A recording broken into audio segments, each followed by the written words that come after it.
Alec, welcome back to the Cook Islands Survivor. Yeah, here we are. It's an interesting time. We're off to a unique, interesting start to the season, I would say. Just in the sense that it's divided down ethnic lines. Yeah. It's an ethnicity war on Survivor. What if it was just like every season from now on is divided this way? Yeah, they changed the name Race Wars. Yeah. You can never be integrated with other ethnicities to start the game. Yeah. You have to make it through to the merge to get there. Otherwise, you're separated, and you'll like it. Yeah. But we had a good discussion last episode about all the. I mean, obviously there'll be more we can get into as the season develops and we see it, how it plays out. But we talked about some of the pros and cons of it. Yeah. And overall a fun premiere though, for sure. Yeah. I think one of my favorites, I think, just generally speaking. I think Guatemala I don't remember where I placed that. I would say Guatemala's opening was pretty interesting too. Like just because where they just destroyed them and then they spent the next 4 episodes recovering. Which means the next week and a half of them recovering. But I would say that was really kind of exciting because of how brutal it was. This one I would say tops that easily. Even this is one of my favorite openers. Period. A lot of times the premieres are just oh, it's okay. We'll see how things shape up. We're just kind of introduced to a bunch of people, and it's usually not the most exciting vote. And that's still kind of the case, but it's just. Not many standout ones, but obviously Pearl Island's had the iconic one where they go to the village, and that's memorable for that. That's extremely memorable also, yeah. One of the best Survivor episodes, I would say, just generally speaking. Yeah, because it had what was voted as the most iconic Survivor moment in that All-Stars reunion, the pirated. So yeah, it's yeah, where'd you get these pirated? It was kind of in the way that not only just the way they did that premiere where they threw them in the village, but also just how it worked out narratively, where you got introduced to your 3 biggest characters. You have Rupert and Johnny Fairplay interact in that moment, and then Sandra's on display because she's speaking to all of them. Right, Sandra's doing a really bigly. She's bigly. She's greatly on display there. So So yeah. But this one was fun. So we'll see what's up next. Yeah, I'm excited to find out. Yeah, so as always, click the link in the description to see the highlights of our reaction and come back afterwards for the discussion. Okay? All right.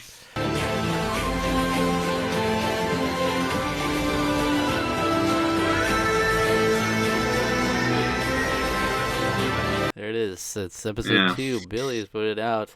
Man. Do you think Christina turned on him because of the "I love you" thing? She did seem like she was oh, that's a little weird. I think she just knew everybody else was voting for him. So yeah, she just she just went alongside of everyone else. So yeah, I mean, once it came, she didn't appreciate the decision to throw the challenge, but once it came down to it, I guess she probably also would rather him go than lose someone like Ozzy. But yeah, I don't know.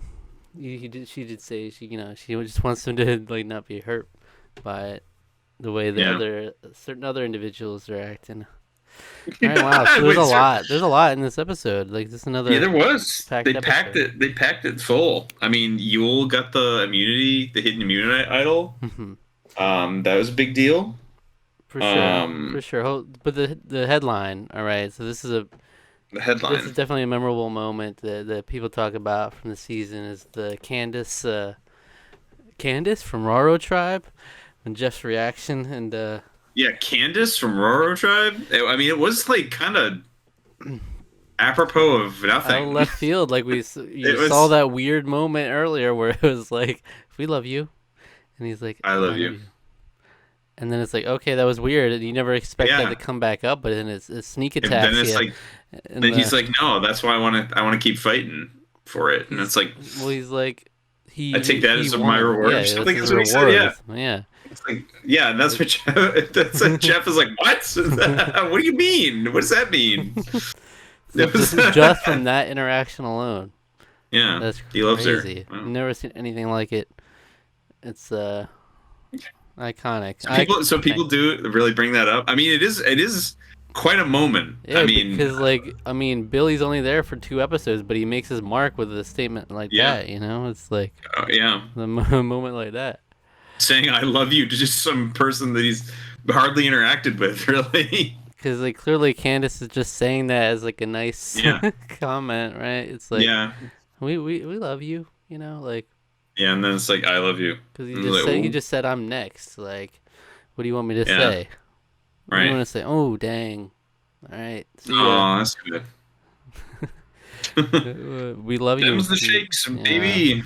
Wow. That's, you're like, see ya. Okay, so when I watched this, I was like so surprised at how mad JP was. Like, just seemingly unwarranted, Yeah. Like pissed off that he's like pissed off that Billy dared to stand up for himself and try to like defend himself. It was so strange.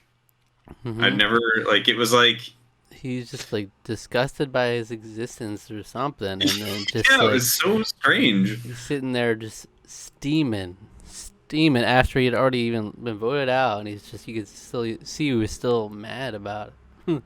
It's like because he gets showed up on TV or something. I don't know. Like the way he's just pissed that he makes himself out to be the victim, and he always makes himself look so good with the way he talks. And it's like, what are you talking? I mean, like, granted, we've only seen the limited. We're only seeing 40 minutes, and we're only seeing little snippets. But like, huh?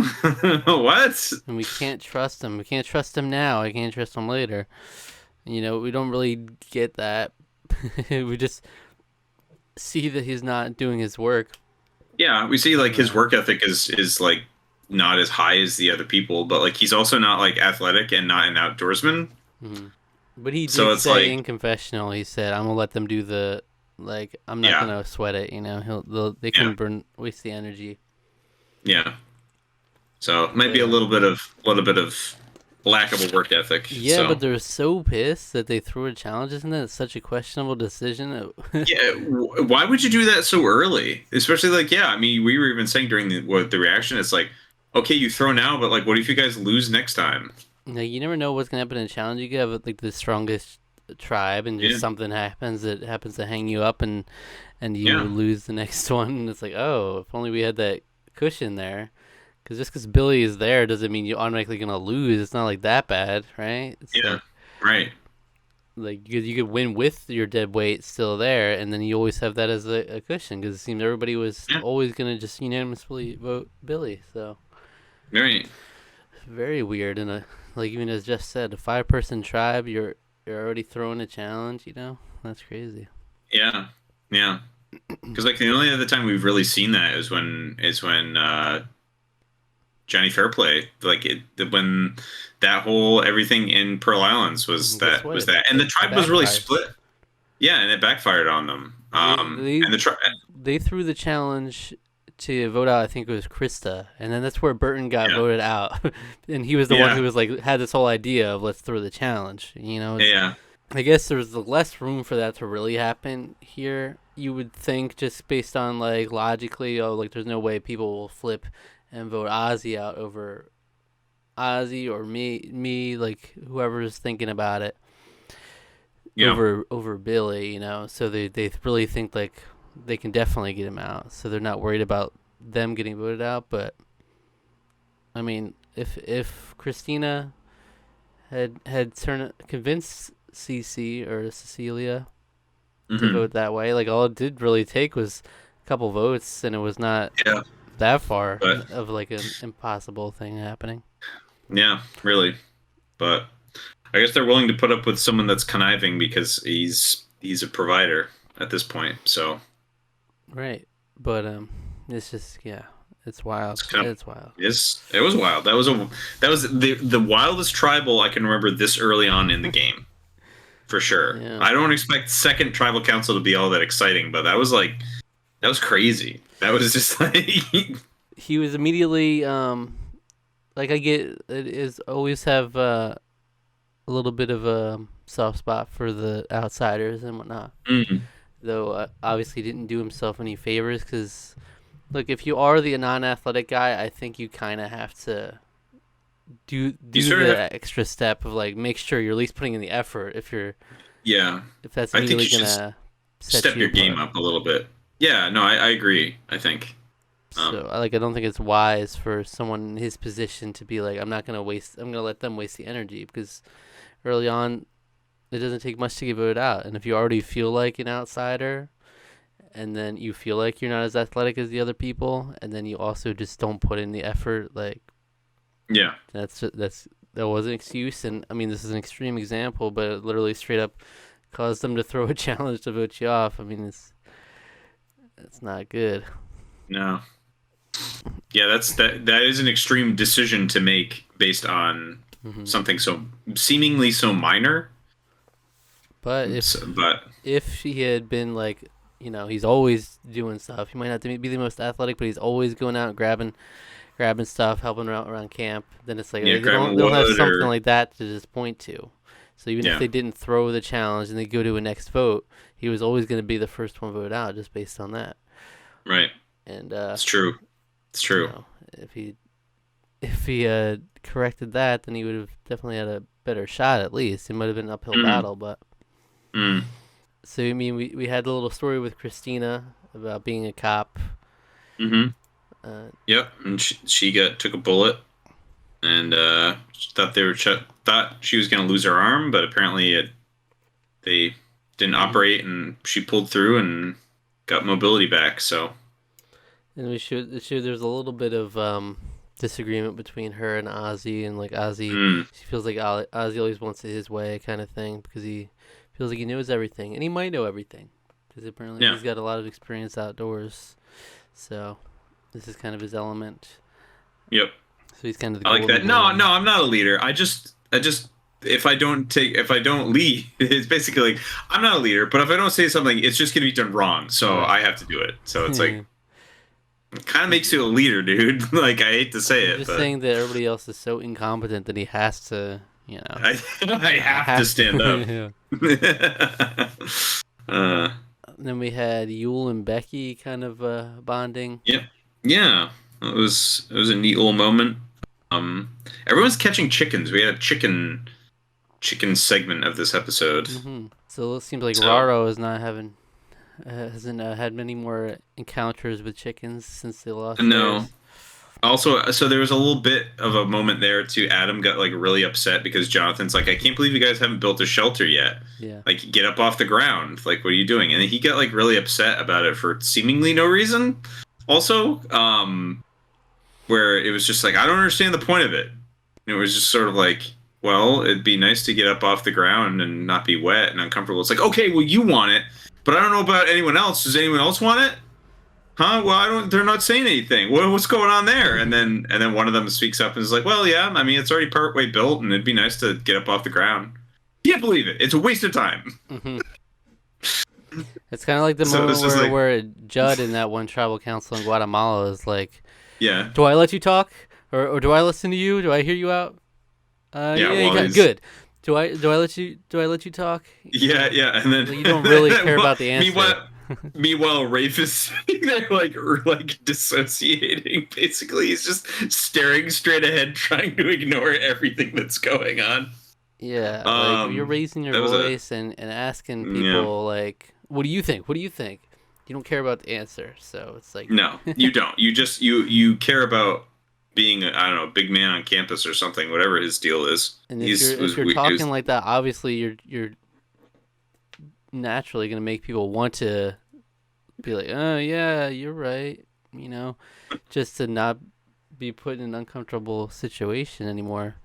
But even I love with that, Parvati was like, yeah, I think it would be comfortable, and he's like, I think it's unbelievable. It's ridiculous. It's ridiculous. Yeah, it's just like, yeah, I know it's. Well, the thing that like I didn't understand is like, why are you so against it?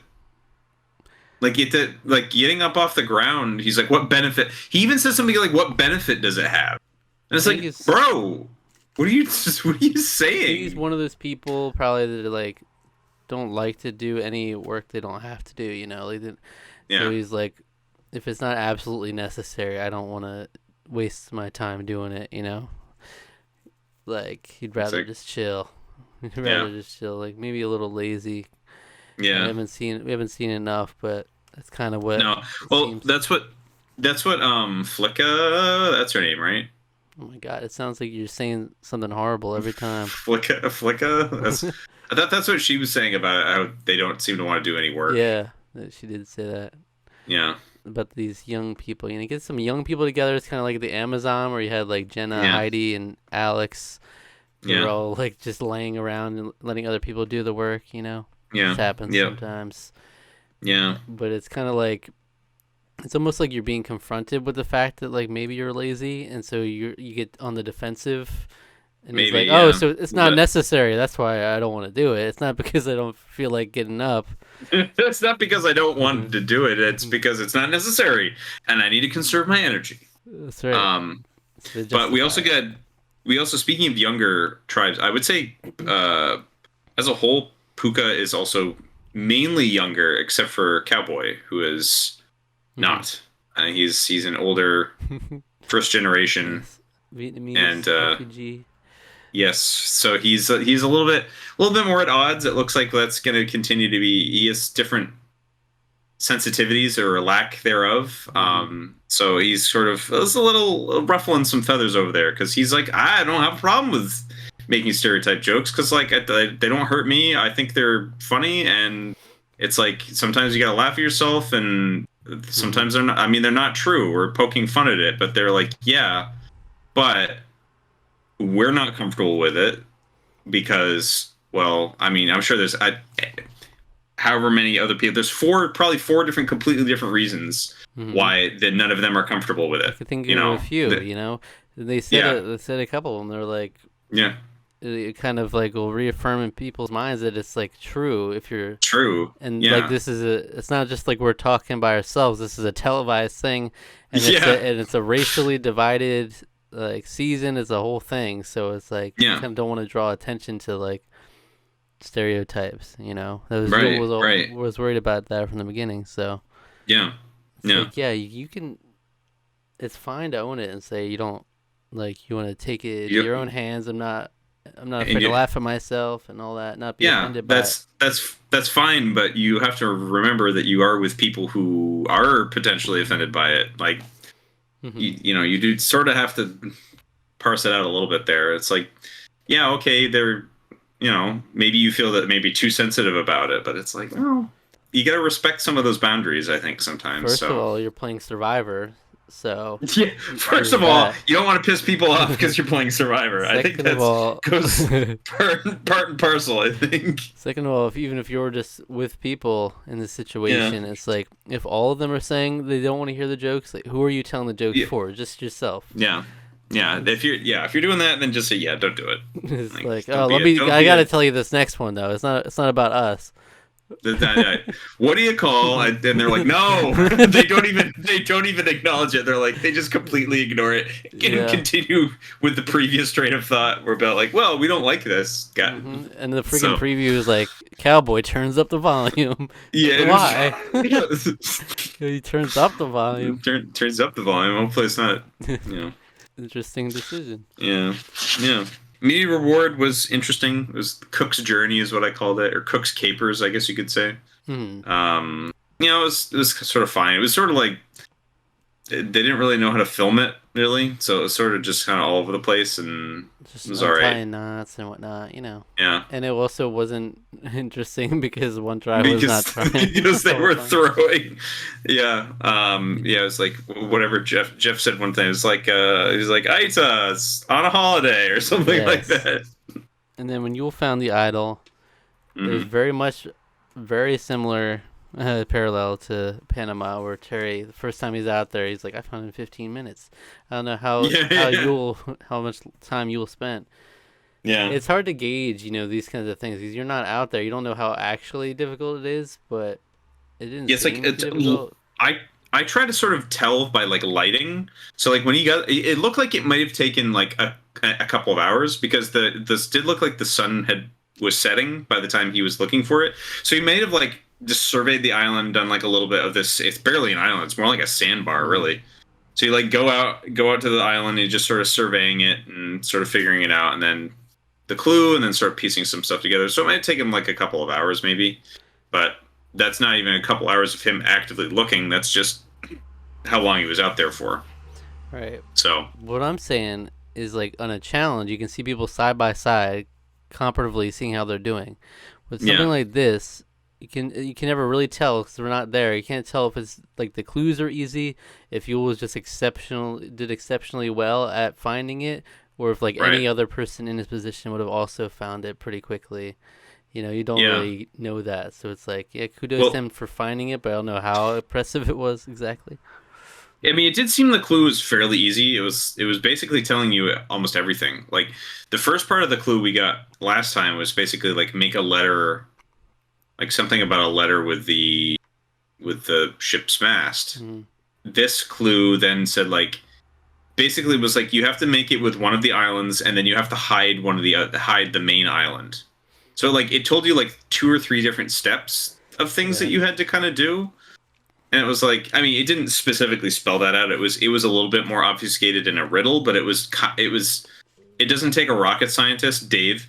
It doesn't take a rocket scientist to figure out what was going on there, and he figured it out pretty easily by the seams of it. It begs the question, though, if Dave from the Amazon was out there, would he have found it in the same amount of time? Yeah, he might have. He might have been quicker. Yeah. Maybe that's how they test. They test all the challenges. They see how with Dave can do it.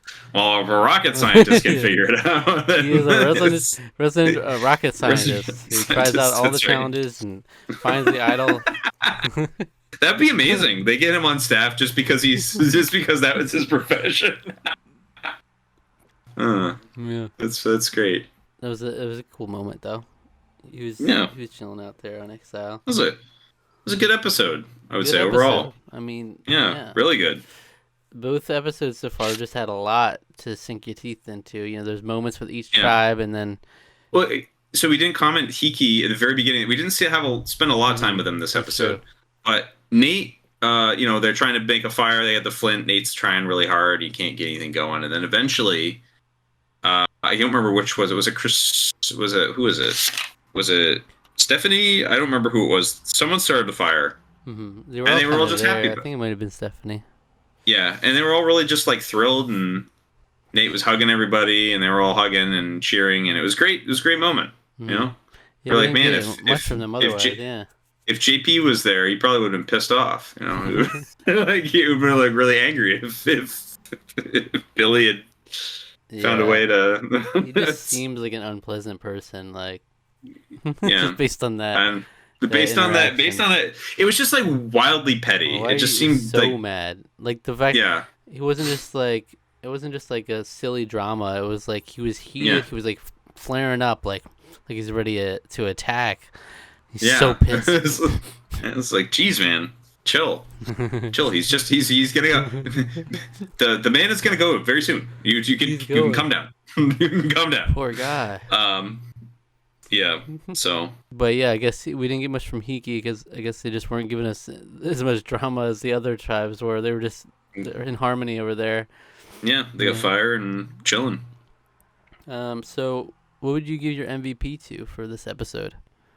I gotta give it to Billy. I mean, he's on his way out, but like honestly, like between that and the most awkward Survivor interaction I've ever seen in my life, I mean, you've got to give it up to the metalhead, man. Yeah. I love you. It's very. And that's the end for our friend Billy. That's the end for our friend Billy. I liked him. I latched onto him early on. I said he's like, I like him. So. Hey, he made an impression. So. Yeah, for sure. You'll never forget Billy. He's one of those pre-mergers that you'll never forget. Early boots. No, definitely not. And here starts our trend has started where the person getting voted out gets the MVP. Sekou got the first MVP. Now Billy, who will take the MVP with them on the way out next? Hard to say. It'll be interesting to see how that tribe pans out, if they do win the rest of the challenges or if they lose any more. Absolutely. All right. Well, thank you guys for watching. Come back Thanks next week for another episode of Cook Islands. As always, there's a playlist on the channel for all our Survivor videos if you want to go back to any of the previous seasons, for sure. What video would you recommend our viewers watch in the meantime? Go check out the reaction to. What is he cooking? I'm cooking in Cook Islands over here. Go check out our reaction to episode 6 of Survivor Guatemala. Well, what's that episode? That is the one where Judd flips out at Margaret. Another iconic tribal council. Iconic tribal council, and they also play Fall Guys in that episode apparently, because I just have written down Fall Guys. Is that the big boulder? I think so. Is the minigame? Yeah, where Amy gets taken out by the boulder. Yeah, just gets rolled over by. She'd already gotten hurt that episode too, if memory served. Oh, beat you down. All right. Yep. All right, an icon. It's an icon.